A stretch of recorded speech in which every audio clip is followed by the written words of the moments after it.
Adat yang berlaku di negeri itu tidak lagi diingatnya. Hanya rasa malu dan marahlah yang menguasai hati Pangeran Empang Kuala. Maka tak berapa lama kemudian peperangan antara kedua kerajaan di pinggiran Selat Melaka itu pun tak dapat dielakkan lagi. Negeri Sri Bunga Tanjung berhasil dihancurkan. Rakyat banyak yang tewas. Di tengah kecamukan perang tersebut, Ratu Cik Sima segera melarikan ketujuh putrinya ke dalam hutan dan menyembunyikannya di dalam sebuah lubang yang berlindung oleh pepohonan.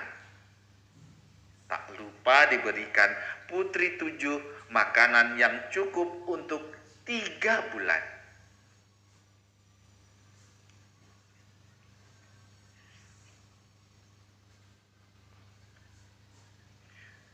Setelah kembali ke kerajaan dan melihat keadaan negerinya yang semakin tak berdaya, maka Ratu Cik Sima segera meminta bantuan jin yang sedang bertapa di Bukit Hulu Sungai Umai.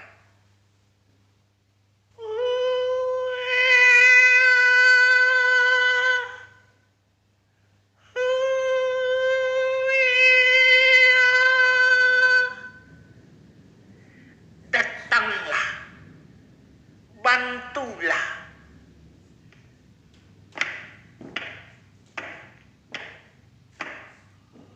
Ada apa memanggil saya datang? Datanglah, bantulah kerajaan kami, kata Ratu Cik Sima. Sampai sekarang Bukit Hulu Sungai Umai ini lebih dikenal dengan sebutan Bukit Jin. Pada suatu senja hari setelah peperangan memasuki bulan keempat, pasukan Pangeran Empang Kuala beristirahat di hilir Sungai Umai. Mereka berlindung di bawah pohon-pohon bakau. Namun menjelang malam terjadi peristiwa yang sangat mengejutkan. Secara tiba-tiba mereka terkena beribu-ribu buah bakau yang jatuh dan menusuk ke dalam badan pasukan perang Empang Kuala. Maka tak sampai separuh malam pasukan itu dapat dilumpuhkan.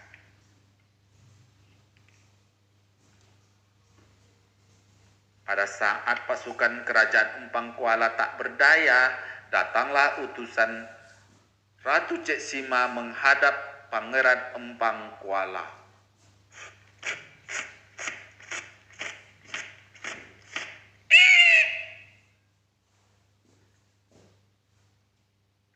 Hai orang Sri Bunga Tanjung,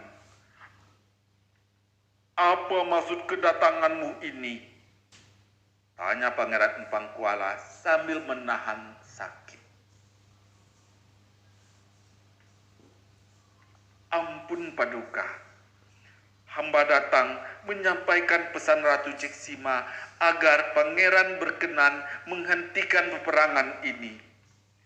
Perbuatan kita ini telah merusakkan bumi sakti Rantau Bertuah dan menodai pesisir Sri Bunga Tanjung.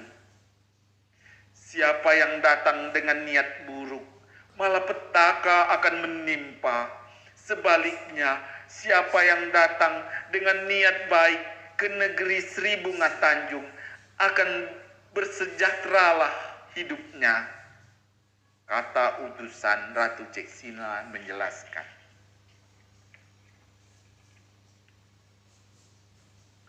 Mendengar penjelasan utusan Ratu Cik Sima, sadarlah Pangeran Empang Kuala bahwa dirinya lah yang memulai peperangan tersebut.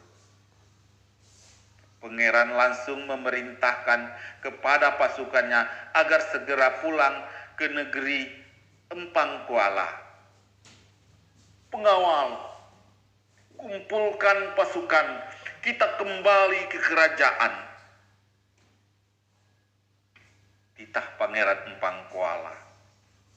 Dengan demikian, Ratu Ciksima dinyatakan sebagai pemenang perang melawan Pangeran Empang Kuala.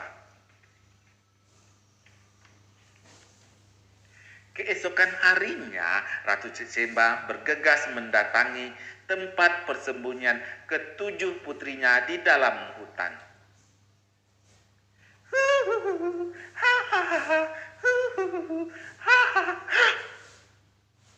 Alangkah terkejutnya Ratu Ciksima karena ketujuh putrinya sudah dalam keadaan tak bernyawa. Mereka mati karena haus dan lapar.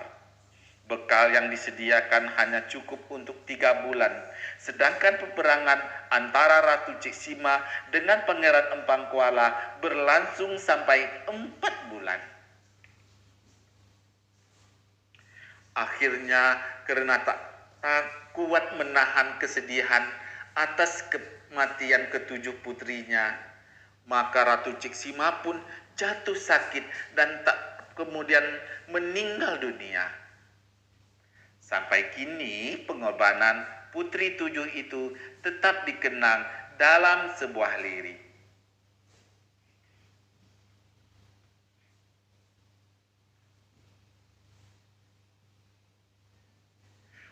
Umbut,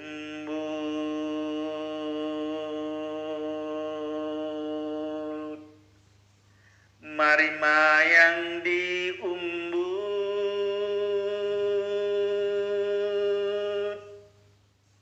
mari di umbut, di rumpun bulu, jemput,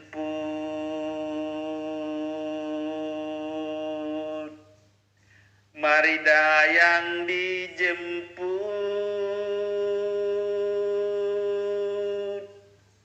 mari dijemput, turun betujuh.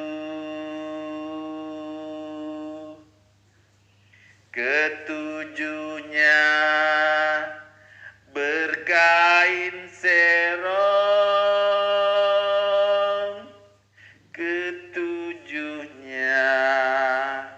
bersubang gading, ketujuhnya bersanggul sendeng, ketujuhnya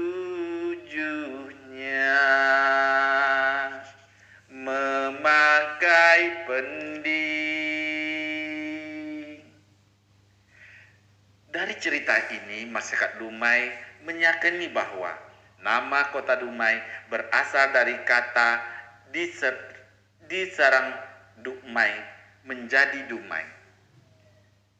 Tempat terkuburnya Putri 7 itu tepat pada lokasi kilang minyak milik Pertamina sekarang yang diberi nama Putri 7. Nama Bukit Jin berasal dari nama tempat pertapaan jin di Bukit Hulu, Sungai Umai. Lirik 7 putri sampai sekarang dijadikan nyanyian pengiring tari, pulai dan asyik mayang, suatu tradisi para tabib saat mengobati orang sakit. Wabillahi taufiq wal hidayah. Assalamualaikum warahmatullahi taala wabarakatuh. Salam literasi. Baca, baca, baca.